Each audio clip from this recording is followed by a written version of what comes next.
Because technically I'm not supposed to. But it's so much fun. I could probably get back and forth faster going into that second gear in reverse than I could going into fourth going forward. Honestly. Donuts. If I knew how to do donuts, oh my god. They would have fired me a long time ago. But if I could figure out how to do donuts in these things and get them to go fast enough, I'd hardly spend any time doing a tour. We just get out here and do the whole time. Just 5 for 6 to 6.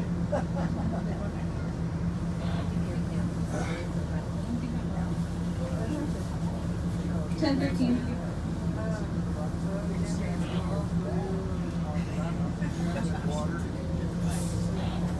All right, we are off once again.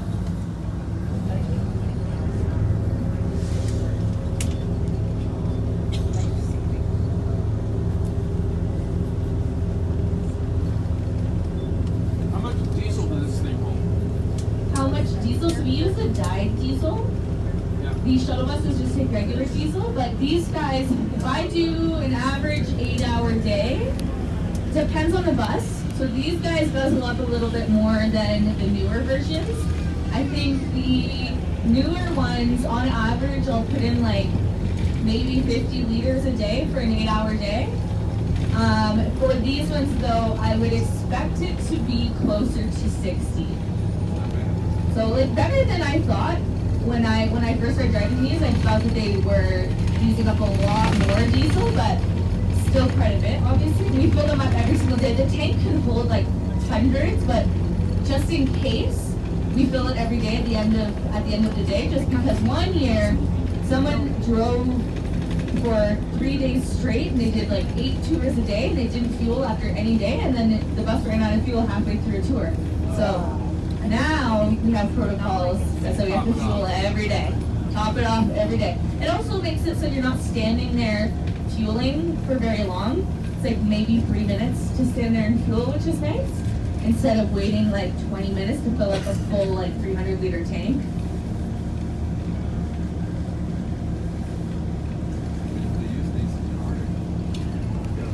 They actually do use these in the Arctic. Oh yeah. There's 2 buses up in the Arctic right now. They were part of our fleet, but we sold it to, one of them went to the government of Australia, one of them went to the US Army, but now they're both in Antarctica with different scientists, doing whatever scientists do up there, running around with them. Not exactly sure, but probably having a lot of fun. Their buses go a lot faster than ours, just because they don't have to.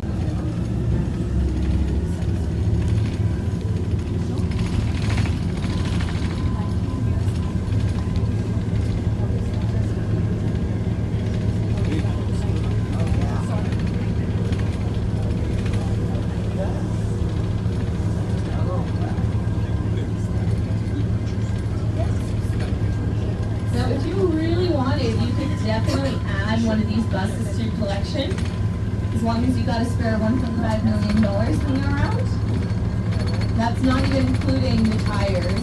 That's just for the body and the engine. The tires are another $6,000 each on top of that. We replace them like every other year, depends on how many tours we do a summer on them. But that always makes me feel better when I have to replace the tires on my Honda Civic. Yeah. Think about 6,000 times 6. Oh, God.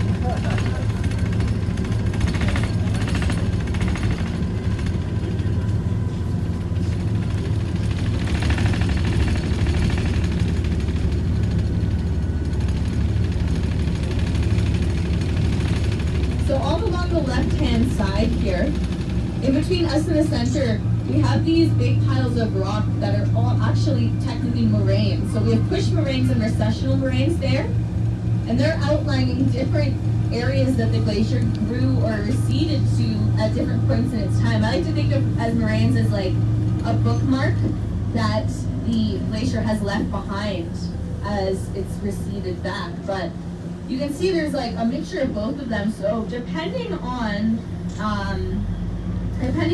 the moraine, you can tell if it was a push moraine, because maybe the glacier grew a ton on the left-hand side 1 year, but not so much on the right-hand side, vice versa.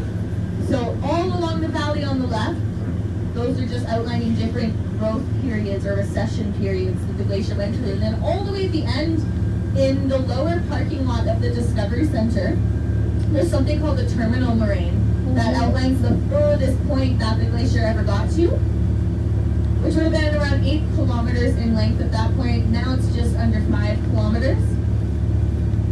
And that would have been back in 1843, so there was no center yet, there was no highway yet, just glacier. And this glacier started receding in 1844. We're losing about 35 meters of glacial ice every single summer. We're gaining at most 15 meters of glacial ice. So even on a great year, we're still losing about 20 meters of ice. All of that is melting off of the bottom and going directly into the Shimonata Lake and river system.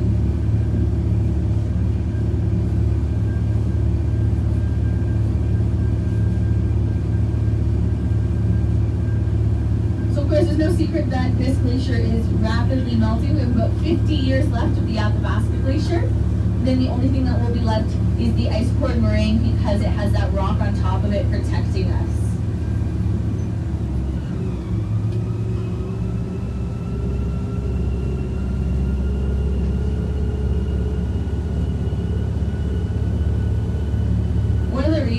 That the ice field can't produce more than 15 meters a year is because of how long it takes for glacial ice to be made. It actually starts off with snow first, and then the snow goes through a 5-year-long process of fernification, where the snowflakes fuse together into ice crystals and ice pellets, and then they get really heavy. They end up pushing out all of the air inside until there's only 10% levels of air left. So unlike the ice in our freezers, that's 50% air, 50% water, we were only sitting on 10% air, 90% ice at that point. And it takes about 10 meters of snow to get compressed down over that period of 5 years, and at the end you'll get 1 meter of glacial ice. It takes a long time, and you almost need like the perfect weather system, or the perfect weather recipe, I should say, in order for that process to happen. And then once the ice is made, it has to very slowly make its way off of the ice field down to the glacier. So it's a very long process to get glacial ice. It's not as simple as just, dumping some water on top of it, because it's not the same type of ice as just freezing water. You can tell where glaciers have been based off of the valleys. So that valley that we were looking at, it has more of like a wide U shape to it, because the glacier carved out the sides of those mountains as it went forward and back a long time. But you'll see later today when you go to the skywalk, underneath the skywalk is a V-shaped valley, and that's carved out by water, because water doesn't have the same density as glacial ice, of course, so it will just run over the rock, and eventually, after some time, it'll erode it. But as soon as there's kind of a path that it can take, it'll just continue along that path, creating like a very sharp V in comparison to that huge U that glaciers leave behind. Pull that out as a party trick now, like, hey, you want to know the difference between glacier valleys and water valleys? I promise it'll be really popular. I do it all the time. I'm doing it okay.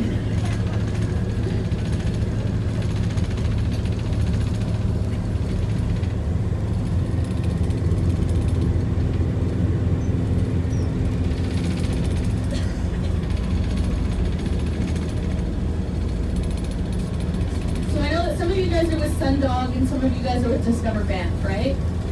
And all of you guys are going directly to the skywalk from here? Is that what you were told? Okay, perfect. Because my last tour, they had like a different itinerary. So I gave them the whole, like, this is how the skywalk works. And then afterwards, they're like, oh, we're actually not doing the skywalk today. It was really, really awkward. So I just spent 5 minutes explaining it. But I'm happy that you guys are going. I just want to make sure that you know how it works. Because I'm going to drop you guys off here where I picked you guys up. And then from there, you're going to go all the way up 5 minutes or so up the highway,